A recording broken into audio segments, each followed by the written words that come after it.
I want you to picture a guy I'll call Tom. Tom and his wife just turned 55. By all accounts, they are doing everything right. They've got great jobs, their combined income is higher than it's ever been, and the kids have finally graduated and moved out.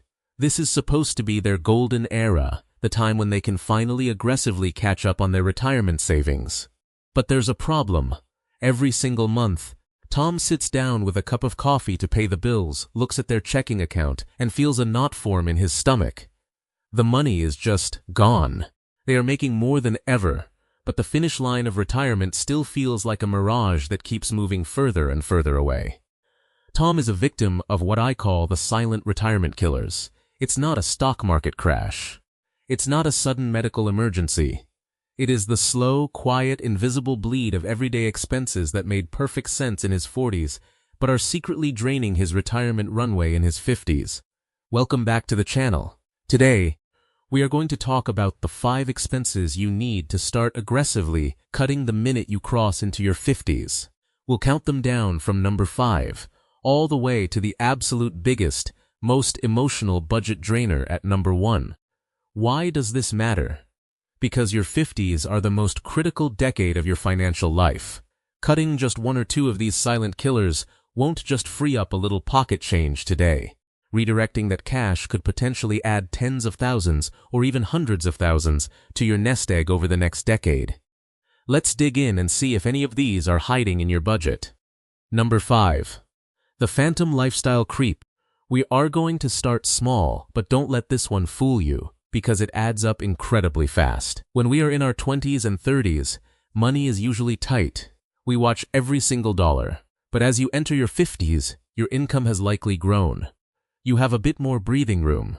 And because of that, you stop paying attention to the small leaks in the boat. I'm talking about phantom lifestyle creep. It's the 3 different streaming services you pay for, but only watch once a month. It's the premium cable package you keep just for one sports channel. It's the wine club membership, the high-end gym you haven't visited since February, and the annual fees on premium travel credit cards you no longer maximize. You tell yourself, hey, I work hard, it's only $20 a month. But it's never just $20. It is death by 1,000 cuts. Let me tell you about a woman I'll call Sarah. Sarah's 52, a busy manager, and she felt like she had no extra money to increase her 401k contributions. We challenged her to sit down with a highlighter and her last 3 months of credit card statements. She found a storage unit holding old furniture she hadn't looked at in 3 years, 2 overlapping music subscriptions, and a monthly box subscription she didn't even really like anymore. When people finally do a ruthless subscription sweep like Sarah did, a common range they find is often somewhere around $200 to $400 a month in pure phantom waste. Now, $300 a month might not sound like a life-changing amount of money to you right now, but if you take that $300, cut the expense, and redirect it into a decent investment portfolio for the 15 years before you retire, the math gets really interesting. Thanks to compound interest, that small monthly waste could have grown into a massive chunk of change to help fund your golden years. Stop letting phantom expenses steal your future. Number 4. Zombie life insurance premiums. Moving on to number 4. This one trips up so many smart, responsible people. I call it the zombie life insurance policy. Think back to when you were in your early 30s. You probably just bought a house, you had a massive mortgage, and you had toddlers running around in diapers. If something tragic happened to you back then, your spouse would have been left with a mountain of debt and decades of living expenses to cover. So, being responsible, you took out a massive life insurance policy. Maybe it was a huge term policy, or maybe it was an expensive permanent whole life policy that a salesman convinced you to buy. Fast forward to today. You are 55. The kids are out of the house and supporting themselves. The mortgage is either completely paid off or getting very close to it. And hopefully, you have built up a solid amount in your retirement accounts. Yet, out of pure habit, you are still paying hefty monthly premiums for a massive insurance policy that you no longer actually need. Take a fictional guy we'll call David. David bought a pricey permanent life insurance policy 20 years ago, treating it almost like a forced savings account. Today, He's paying hundreds of dollars a month to keep it active. But when he finally sat down and looked at his net worth, he realized that if he passed away tomorrow, his wife would be more than fine just inheriting his retirement accounts and the paid-off house. Many folks in this age bracket find they are spending roughly $1,000 to $3,000 a year, sometimes a lot more, on insurance premiums that no longer serve their original purpose. The core purpose of life insurance is generally income replacement and protecting dependents. If your dependents are grown and your assets can cover your spouse, you might be what the industry calls self-insured. Now, I want to be clear. You should never blindly cancel an insurance policy without having a professional review your specific estate needs. But you absolutely must ask the question. Don't keep feeding a zombie policy just because you bought it 2 decades ago. Number 3. The never-ending car payment treadmill. Alright, number 3 on our list is one of the biggest wealth destroyers in the modern American middle class. The endless car payment treadmill. Somewhere along the line, society convinced us that if we work hard and have a decent job, we deserve a brand new vehicle every 3 to 4 years. You get a nice car, you pay on it for a few years, and right before the loan is paid off, you trade it in for a newer model. You just accept that having a massive car payment is a normal part of being an adult. In your 30s, this is a bad habit. In your 50s, this is a retirement killer. Consider a couple we'll call Mike and Linda. They love the feeling of driving a reliable, shiny new SUV. Every 4 years they go to the dealership. Sometimes they even roll a little negative equity from the old loan into the new one. Right now, between the two of them, they are sending over $1,300 a month to a bank just to have depreciating metal sitting in their driveway. It is often reported that the average new car payment today is hovering somewhere around $700 to $900 a month. If you have 2 of those in your household, that is a staggering amount of your monthly cash flow being burned on something that goes down in value every single day. Your 50s are the time to step off the treadmill. This is the decade where you should buy a gently used, incredibly reliable vehicle and drive it into the ground for the next 10 to 15 years. Imagine what would happen if Mike and Linda kept their cars, paid them off, and suddenly had an extra $2,300 a month. If they funneled that cash into their retirement catch-up contributions, it could fundamentally change the trajectory of their retirement lifestyle. Stop treating car payments like a utility bill. You can live without them, and your future self will thank you. Number 2. The oversized empty nest drag. Coming in at number 2 is a highly emotional one, the hidden costs of the oversized empty nest. Let's go back 20 years. You bought a beautiful 4-bedroom house in a neighborhood with a fantastic school district. It was the perfect place to raise a family. It hosted the birthday parties, the teenage sleepovers, and the family holidays. But now you are in your mid to late 50s. The kids have their own apartments. The dog is the only one sleeping in the guest room. Yet, you are still maintaining the exact same massive footprint. Let's look at a composite couple, Robert and Susan. They love their 3,200 square foot home. It holds all their memories.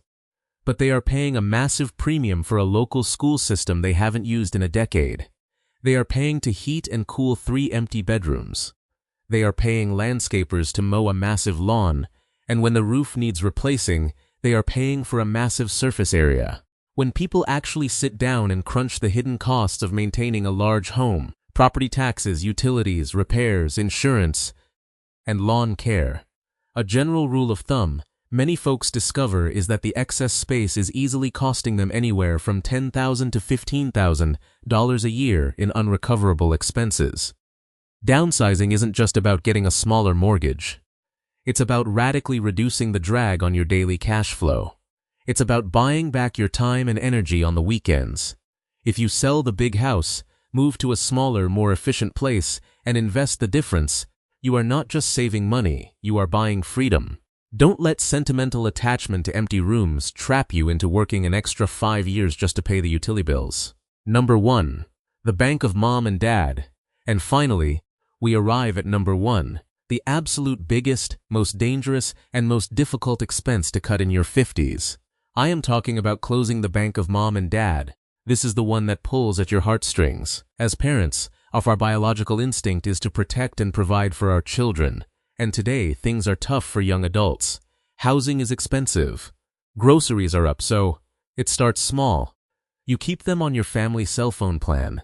Then you decide to just keep paying their car insurance. Then you help out with rent, just for a few months. Before you know it, your child is 26, working full-time, and you are still subsidizing their lifestyle. Let me tell you about a mother I'll call Karen. Karen is a deeply loving parent. Her son graduated college and got an entry-level job. To help him out, Karen kept paying his auto insurance, his phone bill, and frequently bought his groceries. She even co-signed a car loan for him. But to afford this, Karen quietly stopped contributing to her Roth IRA. She sacrificed her own financial security to make his life a little bit easier. Surveys and patterns in the financial world often show that it's incredibly common for parents in their 50s to be shelling out roughly $500 to $1,000 a month to support their fully grown, able-bodied adult children. Here is the hard truth you need to hear today. Your adult children can borrow money to go to college. They can borrow money to buy a house. They can take out a loan for a car, but you cannot take out a loan to fund your retirement. When you fly on an airplane, the flight attendants always give you the same safety instruction. Put your own oxygen mask on first before assisting others.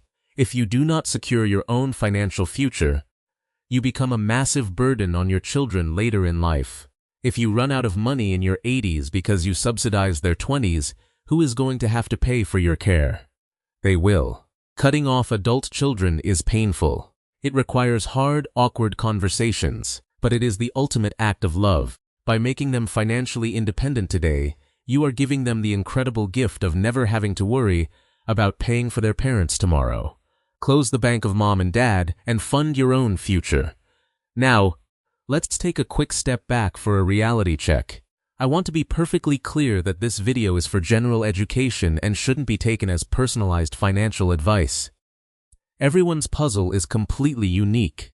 Maybe you have an adult child with a severe medical need, and supporting them isn't a choice, it's a necessity.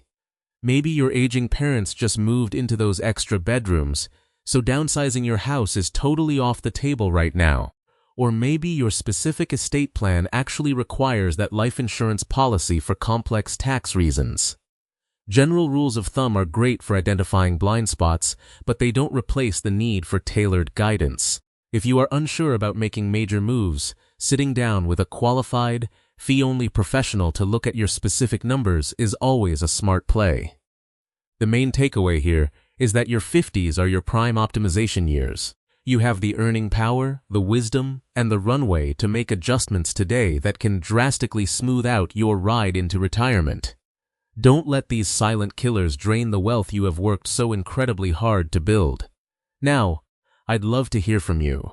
Out of the 5 expenses we talked about today, from phantom subscriptions to the bank of mom and dad, which one was the biggest aha moment for you? Which one do you struggle with the most? Let me know down in the comments below. I read as many as I can. If you found this video helpful, please do me a favor and hit that like button, and make sure you subscribe to the channel so we can keep building a secure, wealthy retirement together. Thanks for having coffee with me today, and I'll see you in the next video.